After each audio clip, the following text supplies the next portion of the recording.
El hombre ha hecho una cantidad de descubrimientos, de investigaciones. El hombre ha puesto cohetes en el espacio, ha sido capaz de llegar a lugares dentro del cuerpo humano con dispositivos hasta de cámara, que hace algunos años apenas era impensable, era algo increíble, era parte de novelas de ficción, de escritos de ficción, pensar que el hombre pudiese llegar a eso. De manera que muchas cosas que antes eran un misterio en cuanto al conocimiento, hoy en día ya son prácticamente rutina en la investigación espacial, en la investigación médica, en tantas cosas. Sin embargo, hay una pregunta que desde que el hombre existe sobre la faz de la Tierra continúa haciendo eco, resonando en nuestras mentes y corazones. Es seguramente la pregunta más trascendental que cada persona debe responder. Y la pregunta es: ¿quién es Dios? Las religiones, los filósofos, los antropólogos, diferentes tipos de respuestas se han pretendido dar a la pregunta ¿quién es Dios?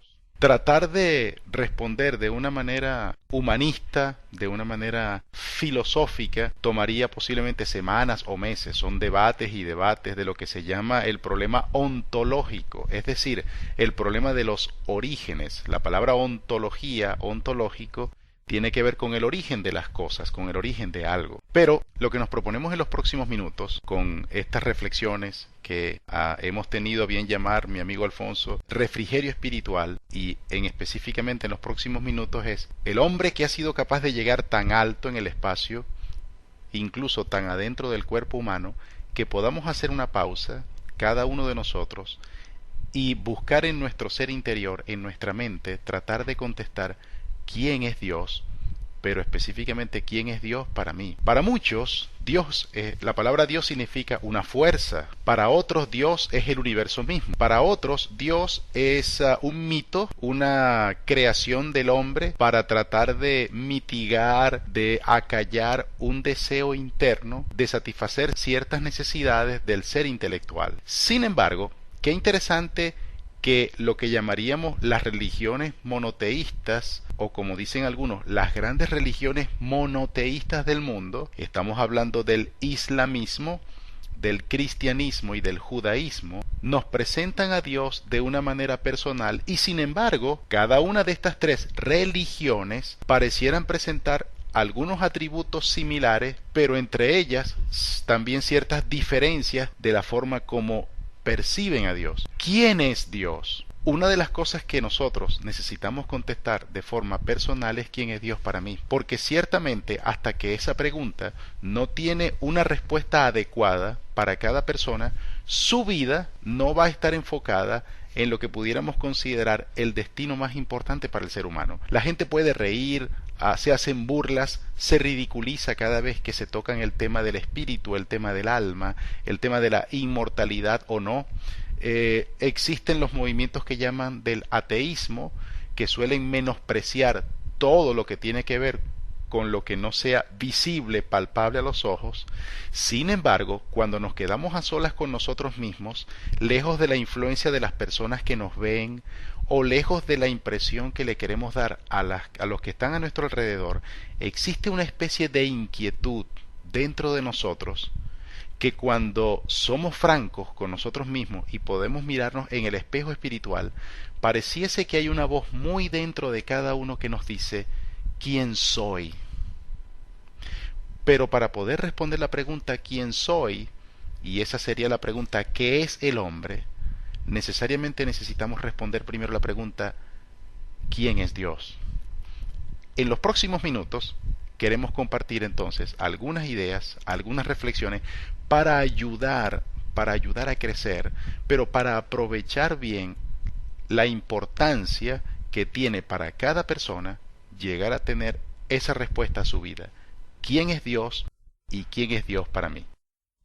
La primera cosa que necesitamos indicar es que Dios es una palabra que designamos para referirnos a un ser supremo, no a una fuerza, no a un poder, no a una combinación de fuerzas físicas o de campo electromagnético o de una especie de energía o sustancia que se mueve en el ambiente.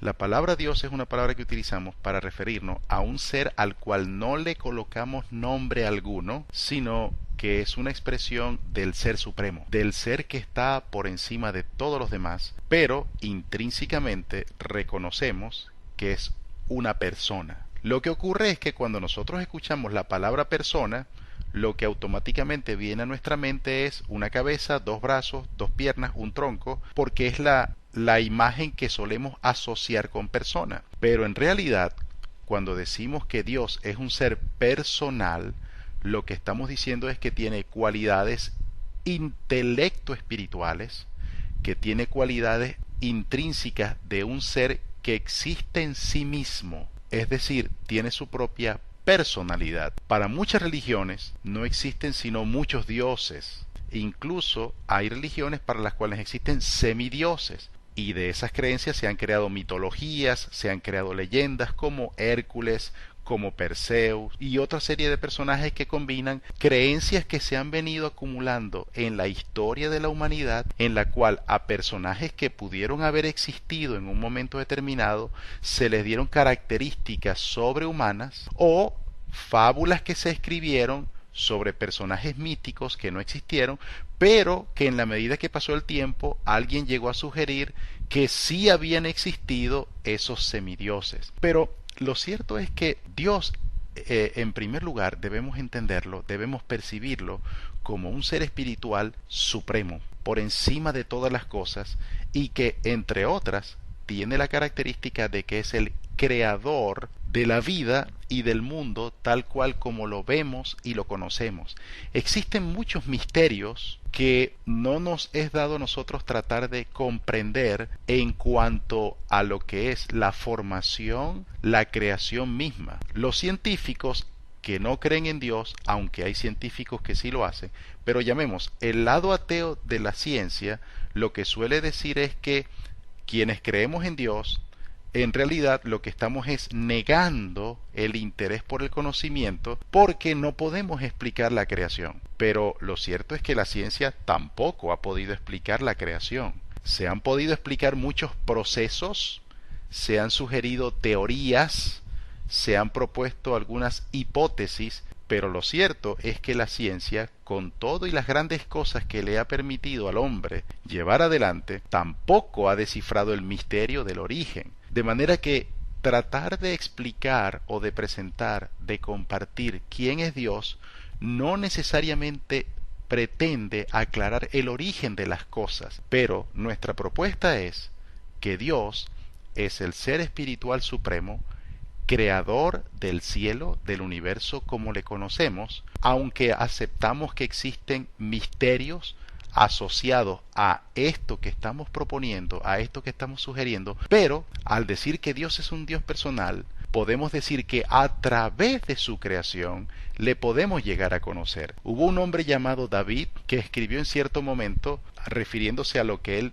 percibía a través de el cielo cuando lo veía en el amanecer, las estrellas cuando las miraba por la noche, y este hombre escribió diciendo que en esas obras él veía la mano de Dios como si esas obras le hablaran, de manera tal que aun cuando hay muchas cosas que no sabemos acerca de Dios, existe dentro de nuestro ser una percepción natural, innata, que cuando nos quedamos, por ejemplo, meditando y observando la creación a nuestro alrededor, pareciera como que una mano invisible hubiese ordenado todo aquello, pero también que hay una voz dentro de nosotros que nos dice, aquí estoy yo, aun cuando no puedas verme. Y eso nos lleva a una segunda cosa muy importante que necesitamos entender acerca de Dios, y es que Dios es un ser espiritual. La palabra espíritu en su raíz significa aliento de vida, significa aire en movimiento, refiriéndose a algo que existe, pero que es invisible al ojo humano, pero que es activo, que se puede manifestar aun cuando no se le pueda ver. Cuando Jesús tuvo un encuentro con una mujer en la región norte de lo que hoy en día se conoce como Israel, camino hacia la zona más norte llamada Samaria, se cuenta que Jesús tuvo un encuentro con una mujer y parte de la conversación tuvo que ver con Jesús explicándole a ella acerca de Dios.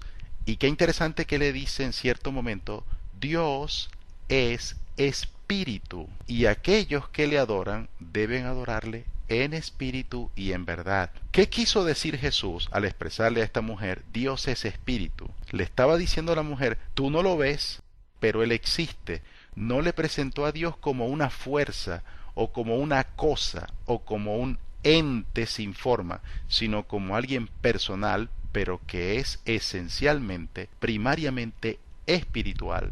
Si Dios es el ser supremo, y Dios es un ser espiritual, entonces podemos entender por qué el hombre ha tenido y continúa teniendo la capacidad intelecto espiritual de tener pensamientos tan profundos, de haber alcanzado tantos misterios, de poder desarrollar con sus escritos, con sus canciones, con sus observaciones de la creación, cosas que a nosotros mismos nos asombran. ¿Por qué? Porque ese ser creador puso en nosotros una semilla, estoy hablando figuradamente, una semilla que nos hace semejante a Él. Puso parte de su cualidad intelecto espiritual en nosotros, para que le percibiéramos, para que le intuyéramos, pero también para que le conociéramos. Entonces, ya estamos hablando de Dios. La propuesta que te estamos haciendo en este tiempo es, Dios es un ser, es el ser supremo, es el ser creador, es un ser personal, es un ser espiritual y ha puesto en nosotros parte de sus propias características intelectuales y espirituales que son justamente las que nos han permitido llegar a conocer lo que conocemos, llegar a saber lo que sabemos. Pero algo más. El hecho de que Dios, ese Dios, haya puesto en nosotros esa semilla es la misma que cuando estamos desconectados de Él nos llama la atención. Es esa misma necesidad de estar comunicados con quien nos dio la vida la que muchas veces hace sentir que nuestra vida está incompleta, no está andando con un propósito que nos haga sentir motivados o entusiasmados. Es ese desconectarnos de ese Dios lo que hace que muchas veces sintamos que nuestra vida no tiene sentido. Y esa es una cualidad que nos acerca ya no a la percepción de Dios en cuanto a la creación, sino a la percepción de Dios en cuanto a la comunicación y al compañerismo personal que Él quiere tener con nosotros, porque para eso justamente fuimos creados. Una de las cosas que muchas religiones, muchas, enseñaron en el pasado es que los dioses, una vez que crearon al hombre, se fueron y le abandonaron, dejándolo así en una especie de postración espiritual, en una especie de mediocridad espiritual. Otras religiones enseñaban que los hombres eran así como títeres en manos de los dioses, a través de los cuales esos dioses hacían su propio capricho, su propio deseo. Pero cuando nosotros tomamos con seriedad, con sensibilidad, por ejemplo, el relato bíblico, encontramos que Dios es un ser personal. Habíamos mencionado hace unos minutos algo en cuanto a eso, pero no solo personal en el sentido de que Él es un ser espiritual, en el sentido de que Él tiene su propia naturaleza, sus propios atributos intelecto espirituales, sino también en el hecho de que Él se involucra, se relaciona con su creación. Y el relato bíblico enseña que el hombre es la máxima creación de Dios. Dios nos ha diseñado, nos diseñó con el propósito primordial de tener compañerismo con Él. Más allá de que estas palabras para algunas personas pueden ser motivo de risa, de burla, y Dios nos ha dado la libertad para que creamos lo que queramos, pero eso no quiere decir que todo lo que creamos sea cierto. Pero sin embargo, más allá de las risas, más allá de las burlas, más allá de las conductas que tenemos, sobre todo cuando estamos rodeados de otras personas, no es cierto que cuando nos quedamos a solas hay algo que nos sugiere que necesitamos una conexión con algo que parece haberse desconectado de nuestras vidas. El relato bíblico nos dice que esa conexión que se perdió es nuestra conexión con Dios, es el compañerismo con Dios. Incluso si tomamos el relato bíblico, no como, y en este caso particular del Génesis, no como un hecho ah, histórico, sino como una especie de metáfora de lo que fue el principio de la vida del hombre, vemos que cuando Dios se comunicaba con Adán, lo hacía de una manera personal. Había un compañerismo allí. ¿Y qué ocurrió? Que cuando producto de esa ruptura de la relación perfecta que había del hombre con Dios en cuanto a compañerismo, el hombre fue el que se sintió aislado. El hombre fue el que se sintió que algo había perdido. Pero ¿qué hizo Dios? Se acerca y le pregunta, ¿dónde estás? Y luego le preguntó, ¿qué es lo que has hecho? Vemos en estas preguntas sencillas que en la intención de Dios existe el deseo profundo de tener un compañerismo con nosotros, porque fuimos diseñados por Él a su imagen y semejanza. Pero visto desde la perspectiva del hombre, es muy importante que entendamos, que sepamos, que sintamos que el vacío, esa especie de sentido de pérdida que muchas veces tenemos cuando nos quedamos a solas con nosotros mismos, tiene que ver principalmente con esa desconexión de Dios. Por lo cual ese Dios supremo, ese ser espiritual, ese ser con sus propios atributos, ese ser que nos diseñó para que tuviésemos compañerismo con Él, también ha establecido la forma para que recuperemos esa conexión. Lamentablemente las religiones han desdibujado o han desfigurado o le han puesto tantas cosas encima al diseño original de Dios de que tengamos compañerismo con Él, que algunas veces nos perdemos entre rituales, entre procedimientos, entre organizaciones, pero lo que estamos es haciendo nuestro propio esfuerzo, que es como tratar de colocar un cable de electricidad, conectarlo en la pared, pero no exactamente donde está la toma de corriente. Cuando incluso más adelante en el relato bíblico vemos que Dios utilizó a un hombre como Moisés, un hombre extraordinario, para liberar a una cultura, a un grupo de hombres que eran cientos de miles, que para ese momento vivían en esclavitud. Es interesante que cuando después ellos se convirtieron, ellos y su descendencia se convirtieron en ritualistas, en religiosos, en cierto momento ese mismo Dios que había hecho el plan para liberarles, que había tenido compañerismo con Moisés para guiarles, él mismo les llama la atención y les dice, pero es que cuando yo los saqué de esclavitud, yo no los saqué para que tuvieran este montón de rituales, sino que yo los saqué para que me sirvieran.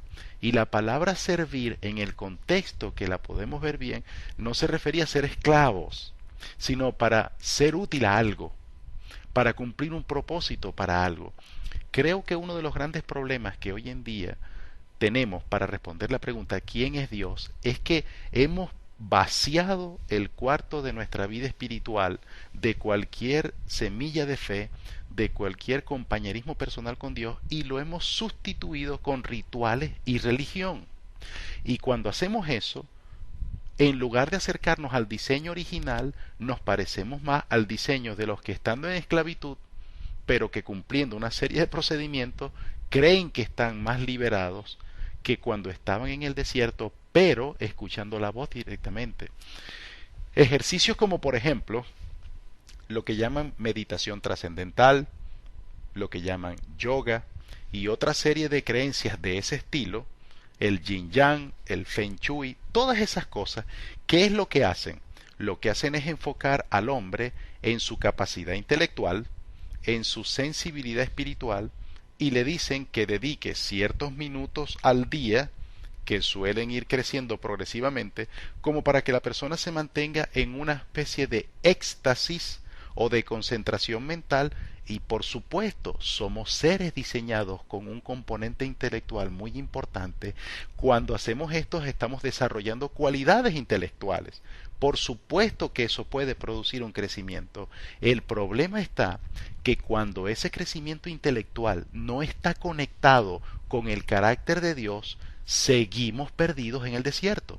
seguimos desconectados de la fuente principal. En una próxima reflexión, en este tiempo de refrigerio espiritual, podemos compartir de cuál es la forma de lograrlo, que es algo a través de algo que nosotros llamamos fe.